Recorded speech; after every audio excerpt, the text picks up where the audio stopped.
we go back to the definition of genocide by the United Nations, any of the following acts with the intent to destroy, in whole or in part, a national, ethnical, racial, or religious group, killing the members, bodily harm or mental harm, inflicting conditions to bring destruction, preventing births, and forcibly transferring children. Each one of these apply to our Native American brothers and sisters. To this day. I mean, it's just absolutely horrid. And it's horrid how it is ignored by other minorities in this country that, you know, either you're for right or you're for wrong. You can't just be for your right. So I think this is something we need to pay attention to. Killing members, some of it, I won't say the murder of the natives was accidental, but I will say it was incidental. It was their intention to kill the natives anyway. The fact that they had something, the Europeans had something to help them along, is just incidental. It was their intention to come over and kill and take, because there's definitive proof, because that's what happened. Bodily harm or mental harm. A lot of Native Americans were taken against their will to other countries. Story of Pocahontas is probably one of the most famous, as to where a lot of these people began to assimilate into white culture and to force someone, or to even encourage someone, to completely not be who they are and to take on the image of someone else at their behest, that has to cause some major psychological damage. I mean, quite similar to my black sisters that walk around with the permed hair or weaves or wigs. And I'm not saying if, you know, you like to straighten your hair, like different styles, but there are some people who will not leave the house or ever let their natural hair be seen.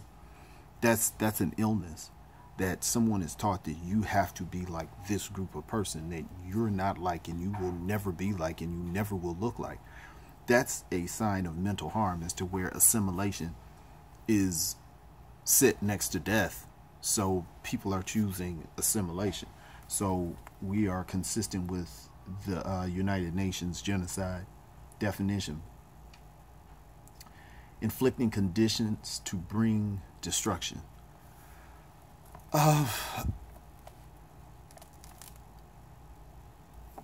There's the age-old story of them using biohazardous techniques of giving blankets with smallpox, and just the fact when they recognized that they were killing them just with their being, they used it to their advantage, meaning the Europeans. So preventing births.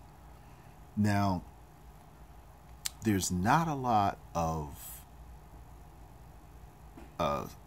scholarly work done on the preventing births of Native Americans, at least not that I'm aware of yet, but in forcibly transferring children.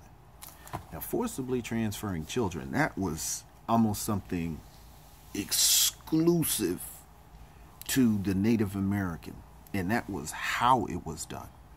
When they did the reappropriation of quote-unquote native lands, where most of that ended up going to white people, that was your $5 Indians, you can look that up, and that was again through not the Freedmen's Bureau, but it was right along the same time, as to where they screwed the Indians out of their land, they screwed all the black people out of their money. The Freedmen's Bureau is pretty interesting, how the great Abraham Lincoln had figured out a way to take all of the money of the freed slaves. Once they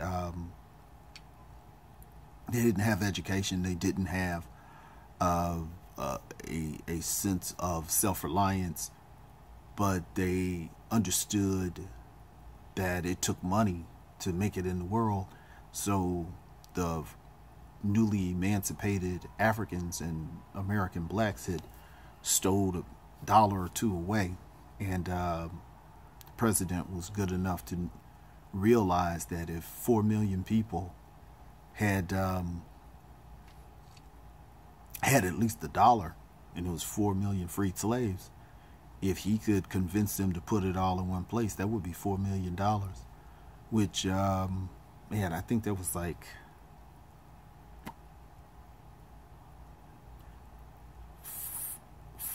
$80 million transfer. $4 million would like translate to $40 million today, or $80 million today.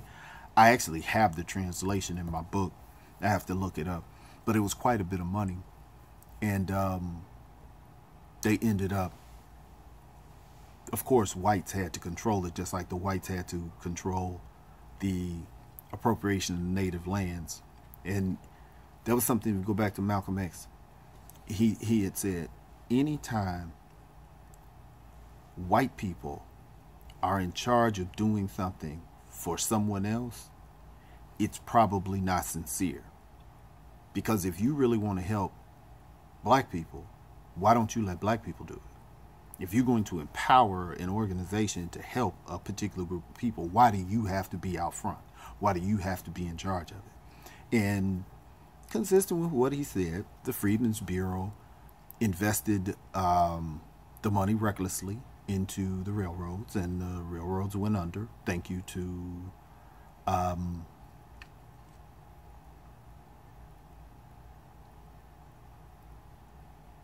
it's coming to me, John D. Rockefeller. That was over kerosene being shipped by rail. He sank the entire railroad industry because they ticked him off.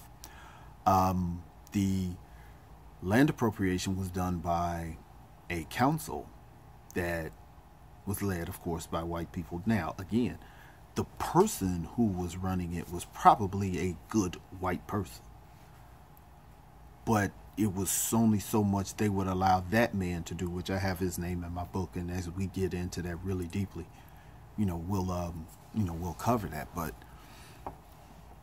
they would allow him to do so much, and then they would pull it back. But then they had the $5 Indians, where the white people could just go up and say, hey, I'm an Indian, and they give them land because that's what they want to do. They wanted the land settled by white people anyway. But when they would award the natives their land, now white people are fixing a wrong, but they're awarding, I'm issuing you your land in the appropriation, in which I say is right, under the conditions that you must agree with for your land. Serious business. Look it up. What year was that? Just absolutely horrible. But along with them doing that, I'm actually looking for those dates. The Indian Removal Act was in 1830. They actually had acts to remove Native Americans, and just so happened in 1831 was Nat Turner's rebellion. There were a lot of rebellions. Africans did not go along easily with being enslaved. There were immediate